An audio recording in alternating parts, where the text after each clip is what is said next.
2 disparos en la nuca, los ojos cubiertos con su propio paliacate. Así apareció, la mañana del 16 de mayo de 1992, junto a un canal de riego camino al ejido Las Tapias, el cuerpo del hombre al que las revistas de espectáculos ya llamaban el rey del corrido. Horas antes había cantado ante cientos de personas en el Salón Bugambilias de Culiacán, con la misma entrega de siempre. Horas después, unos hombres armados con apariencia de policías se lo habían llevado sin que nadie interviniera. Su nombre era Chalino Sánchez. Durante más de 3 décadas, la versión que se repitió en cantinas, en programas de espectáculos y en titulares fue siempre la misma. A Chalino lo mataron los narcocorridos, que cantar sobre capos tenía un precio y que él lo pagó con su vida, que la canción fue el arma. Esa frase quedó grabada en la memoria colectiva como si fuera un hecho comprobado, repetida tantas veces que dejó de sonar a teoría y empezó a sonar a verdad oficial. Se repitió en documentales, en artículos, en la boca de gente que ni siquiera había escuchado uno de sus corridos completo. Pero esa frase esconde algo más incómodo que una canción. Esconde a un hombre concreto, con un nombre, una orden y un motivo.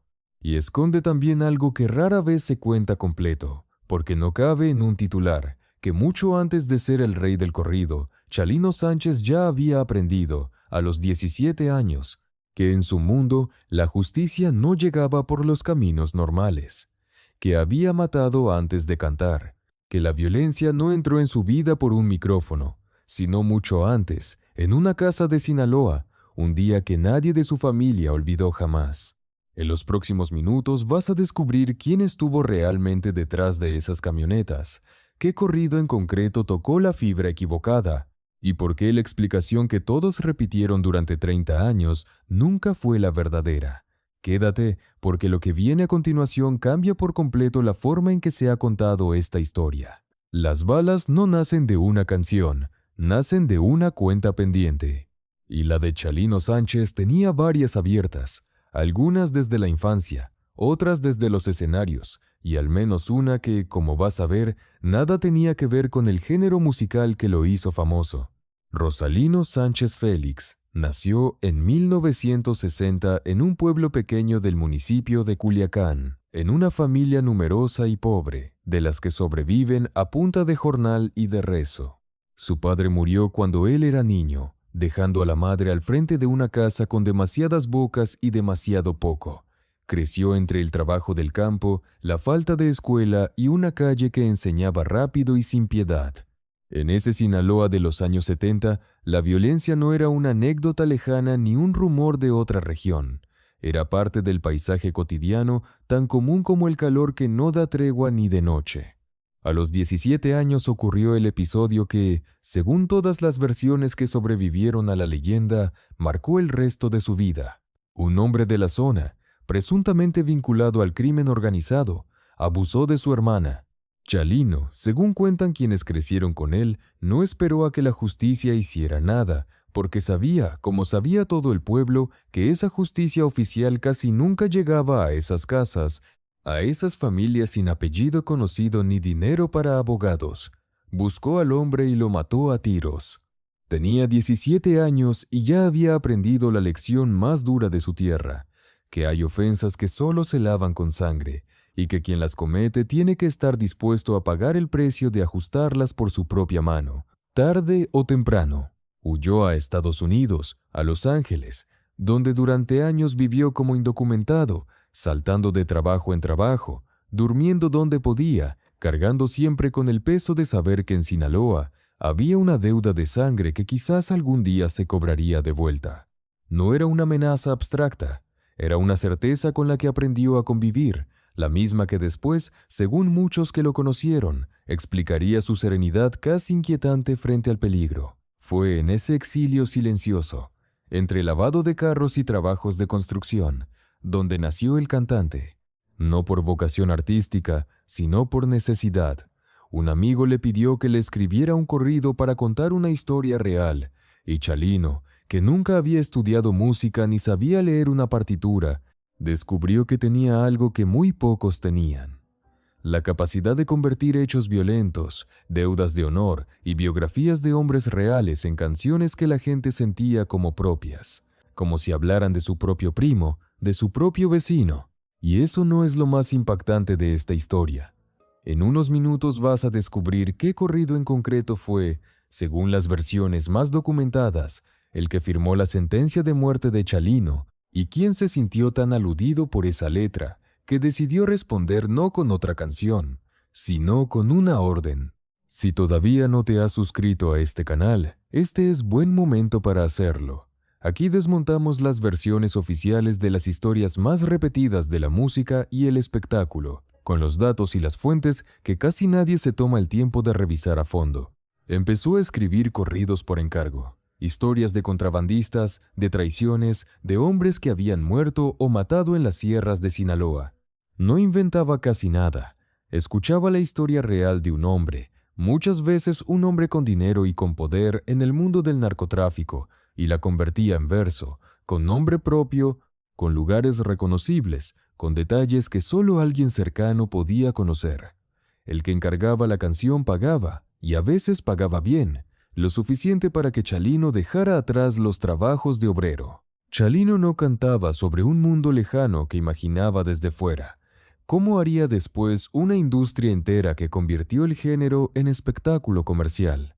Cantaba sobre un mundo que conocía desde dentro, porque en cierto sentido él mismo ya pertenecía a esa lógica de honor, deuda y violencia desde los 17 años. ¿Cuántos de los hombres que le encargaban un corrido terminaban después convertidos en enemigos de otros hombres que también escuchaban esas canciones? ¿Cuántas veces nombrar a alguien en una canción significaba, sin que Chalino lo buscara, ponerlo en la mira de un rival, de un socio traicionado, de una autoridad incómoda? ¿Cuánto sabía él, en realidad, del riesgo que corría cada vez que aceptaba escribir sobre una persona concreta, con nombre y apellido, en un mundo donde los nombres pesan más que las balas? Su fama creció al margen de la industria discográfica tradicional. No hubo grandes disqueras detrás de él al principio, sino algo más parecido a un fenómeno de calle, cintas grabadas de forma casera, vendidas de mano en los swap meets de Los Ángeles, copiadas y recopiadas hasta que su voz, ronca, desafinada según los cánones de la música comercial pero absolutamente honesta, se convirtió en la banda sonora de una comunidad entera de migrantes sinaloenses que se reconocían en sus historias. No sonaba a estrella pulida por un estudio, sonaba a vecino, a primo, a alguien que hablaba de lo que todos vivían pero nadie decía en voz alta frente a un micrófono. Adentro de esas cintas piratas había verdad incómoda. Afuera, en la industria oficial, casi nadie apostaba por él, porque su voz no encajaba en ningún molde comercial reconocido. Y sin embargo, esa misma verdad incómoda que la industria no quería tocar fue exactamente lo que lo convirtió, con el tiempo, en el hombre más escuchado de un género entero, el que abrió la puerta para todos los que vendrían después. Pero eso no es todo. Lo que descubrirás en unos minutos es aún más impactante. El precio de esa honestidad empezó a cobrarse mucho antes de la noche de su muerte, con un ataque a tiros que la mayoría de la gente recuerda como leyenda de cantina, pero que en realidad fue el aviso más claro, más literal, de lo que estaba por venir. Cantar sobre hombres reales y poderosos significaba caminar sobre una cuerda floja, donde un elogio a una persona podía leerse como un insulto a otra, donde nombrar a un capo en ascenso podía ofender a un rival que se sentía olvidado o menospreciado en la misma canción. Chalino empezó a recibir amenazas, algunas directas, otras susurradas por terceros como advertencia amistosa. Empezó a salir armado a sus presentaciones, algo que en ese ambiente no era exageración ni actuación de escenario. Era sentido común, una regla de supervivencia tan básica como llevar las botas puestas. Sus shows se llenaban de hombres con sombrero, botas y muchas veces pistola fajada a la cintura, gente que sentía que esas canciones les pertenecían porque hablaban de su propio mundo, de su propia gente. El episodio que terminó de sellar su leyenda ocurrió apenas unos días antes de su muerte, en enero de 1992, en un palenque de Coachella, California. En medio del concierto, Un hombre se acercó al escenario y, según relatan quienes estuvieron ahí, sacó un arma y disparó contra Chalino. La bala le rozó el costado. Otro hombre en el público, hermano del cantante, resultó herido de gravedad y más tarde murió a consecuencia del ataque. Lo que ocurrió después es lo que convirtió esa noche en mito. Chalino, sangrando, no salió corriendo del escenario ni se refugió entre bambalinas. Sacó su propia arma, respondió al fuego, hirió a su agresor, y tras el caos, siguió el concierto como si nada hubiera pasado, terminando las canciones que había prometido a su público. Esa reacción, contada y recontada durante años en corridos, entrevistas y sobremesas, terminó de construir la imagen del hombre que no le temía a la muerte, del que miraba de frente al peligro sin pestañear. Pero detrás del mito había algo más simple y más humano. Un hombre que llevaba toda su vida adulta sabiendo que en cualquier momento alguien podía venir a cobrarle una cuenta, ya fuera por lo que hizo a los 17 años, ya fuera por lo que cantaba sobre otros. La calma de esa noche no era valentía de leyenda de cine, era la calma entrenada de quien lleva años, literalmente años, esperando ese momento sin saber cuándo llegaría. ¿Cuántas veces confundimos la costumbre al peligro con el heroísmo? ¿Cuánto de lo que llamamos leyenda es en realidad la biografía de alguien que simplemente ya no tenía miedo porque había gastado todo su miedo mucho antes, en otra escena, en otra edad? ¿Y cuánto de esa fama, construida sobre el filo de la muerte, terminó por acelerar la propia muerte que la había hecho famosa? Todavía no te he contado la parte más oscura de esta historia, y es justo la que la mayoría de los reportajes sobre Chalino evitan mencionar con nombre y apellido, quizás por prudencia, quizás por comodidad. Sigue viendo, porque lo que pasó 4 meses después de Coachella no fue casualidad ni fatalidad del destino. Fue, según todo indica, la ejecución de algo que ya estaba decidido desde antes. 4 meses después del ataque en Coachella, Chalino llegó a Culiacán para una serie de presentaciones programadas desde meses atrás. La noche del 15 de mayo de 1992, cantó en el Salón Bugambilias ante un público entregado, como siempre, sin ninguna señal visible de que algo distinto estuviera por ocurrir. Se dijo, según relatos posteriores recogidos por periodistas que investigaron el caso, que durante ese concierto alguien le entregó una nota. Nadie supo con certeza qué decía. Algunas versiones sostienen que era una advertencia directa, otras que era una invitación disfrazada de cortesía, del tipo que en ese mundo no se podía rechazar sin ofender. Lo cierto es que Chalino terminó el show con la misma entrega de siempre, y al salir, un grupo de hombres armados, que según los testigos vestían de manera similar a agentes de la entonces Policía Judicial del Estado, lo abordaron a él y a sus acompañantes y se lo llevaron, sin violencia visible, casi con normalidad administrativa. Nadie intervino. Nadie llamó a nadie.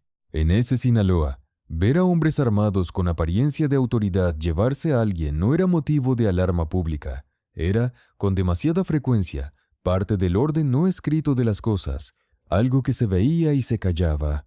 Horas después, un campesino que iba camino a su parcela encontró su cuerpo cerca de un canal de riego, camino al ejido Las Tapias, con los ojos cubiertos por su propio paliacate y 2 balazos en la cabeza, ejecutado con una limpieza que hablaba de manos entrenadas, no de un ajuste de cuentas improvisado entre desconocidos. Justo cuando crees que ya lo sabes todo, ocurre algo que nadie esperaba. La explicación que se instaló de inmediato en la memoria colectiva no fue la que señalaban las investigaciones más serias sobre el caso, sino la más simple y la más fácil de repetir en una portada. La noticia recorrió el país en cuestión de horas, y con ella llegó casi de inmediato la narrativa que se repetiría durante décadas. Chalino Sánchez, el hombre que le cantaba a los capos, había muerto por cantarle a los capos. La prensa de espectáculos y buena parte del imaginario popular simplificaron un crimen complejo en una frase fácil de repetir: lo mataron los narcocorridos. Es una frase cómoda. Culpa a un género musical, a una tradición entera, a una forma de contar historias, en lugar de señalar a un hombre concreto que dio una orden concreta desde un cargo concreto. Es más fácil condenar una canción, algo abstracto y sin rostro, que investigar a fondo quién estaba realmente detrás de esas camionetas sin placas que nadie se atrevió a detener. Según las versiones más documentadas por periodistas e investigadores que siguieron el caso durante años, el móvil más sostenido no fue un corrido cualquiera entre los cientos que Chalino grabó, sino uno en particular, una canción que había interpretado nombrando a un comandante de la Policía Judicial del Estado, un hombre apodado en el ambiente como una figura oscura y temida, presuntamente vinculado él mismo al crimen organizado desde dentro de la institución que en teoría debía combatirlo. Ese comandante, según se dijo, se sintió aludido y humillado por la letra, expuesto ante su propia gente de una forma que no podía dejar pasar sin respuesta. Y habría sido él quien ordenó, o al menos permitió, el operativo que terminó con la vida del cantante. Ese mismo comandante fue asesinado meses después, en un episodio que muchos leyeron como parte de la misma cadena de cuentas pendientes que había marcado toda la vida de Chalino, una espiral de violencia que no terminaba con una sola muerte.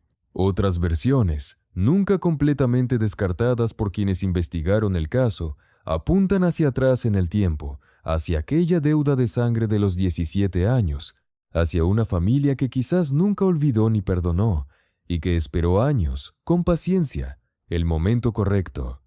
El caso, formalmente, nunca se cerró con una sentencia clara. Nadie pisó una cárcel por ese crimen. Y en esa ausencia de respuesta oficial fue donde la frase fácil, "lo mataron los narcocorridos", encontró terreno fértil para instalarse como verdad popular, no porque hubiera pruebas que la sostuvieran, sino porque no había nada más concreto que ofrecerle a un público que necesitaba una explicación, cualquier explicación. Pero eso no es todo. Lo que descubrirás a continuación es todavía más revelador. El poder de nombrar a un culpable real siempre fue mayor que el de nombrar a un género musical entero. Y sin embargo, culpar a la canción resultó más seguro para todos los implicados. No había que investigar a ninguna institución, no había que señalar a ningún comandante con nombre y cargo, no había que remover ninguna estructura de impunidad que seguiría funcionando exactamente igual al día siguiente. Bastaba con decir que la música lo había matado, y ahí se cerraba cómodamente la conversación. Hoy, más de 3 décadas después, Chalino Sánchez sigue siendo una referencia obligada cada vez que se habla del origen del corrido moderno. Su hijo, Adán Chalino Sánchez, continuó su legado musical antes de morir joven, en un accidente de tránsito, como si la tragedia familiar insistiera en repetirse con otro nombre y otra generación. Las nuevas generaciones de corridos tumbados, con artistas que hoy llenan estadios y encabezan listas globales de streaming, citan a Chalino como el punto de partida de todo lo que hacen. La voz que legitimó cantar sin adornos sobre la vida real de la gente de la sierra, aunque esa vida real incluyera armas, deudas y muerte violenta. Al mismo tiempo, el debate sobre los narcocorridos sigue vivo y sigue siendo incómodo.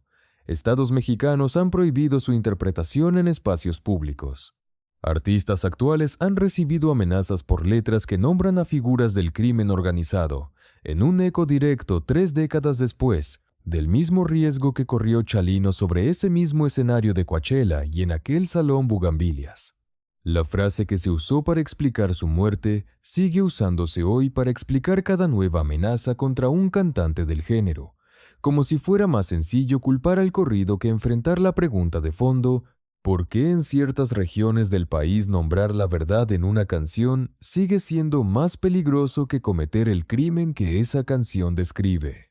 El poder de una historia bien contada no se cae de golpe. Se agrieta, se repite, se simplifica, hasta que la versión fácil termina por sustituir del todo a la versión verdadera, incluso entre quienes admiran al personaje. Eso le pasó a Chalino Sánchez. La fama le compró un lugar permanente en la memoria popular, un género musical entero que hoy factura millones y llena estadios, un hijo que durante años llevó su nombre a los escenarios con orgullo. Pero no pudo comprarle protección real frente a los hombres que decidieron esa noche de mayo que su voz ya había dicho demasiado. No pudo comprarle una investigación completa, ni una sentencia, ni siquiera una versión oficial de los hechos en la que la mayoría pudiera confiar del todo 30 años después. Las balas que lo mataron no nacieron de un corrido. Nacieron, según todo lo que se sabe hasta hoy, de un hombre concreto que se sintió señalado por una canción y decidió responder con la única gramática que conocía, la del poder absoluto sobre la vida de otro. Culpar a la música fue, y sigue siendo, la forma más cómoda de no mirar de frente esa verdad, de no tener que nombrar a nadie con cargo, con placa, con apellido. ¿De qué sirve construir toda una leyenda alrededor de una canción si la respuesta real está enterrada en un expediente que nunca se cerró del todo? ¿Cuántas otras muertes en la historia de este género seguirán explicándose con la frase fácil, para no tener que nombrar al hombre detrás del gatillo? Si esta historia te ha dejado pensando, imagina lo que encontrarás en los próximos vídeos de este canal. Aquí no nos quedamos con la versión fácil, revisamos las fuentes, cruzamos las versiones y contamos lo que otros prefieren simplificar. Suscríbete y no te pierdas nada.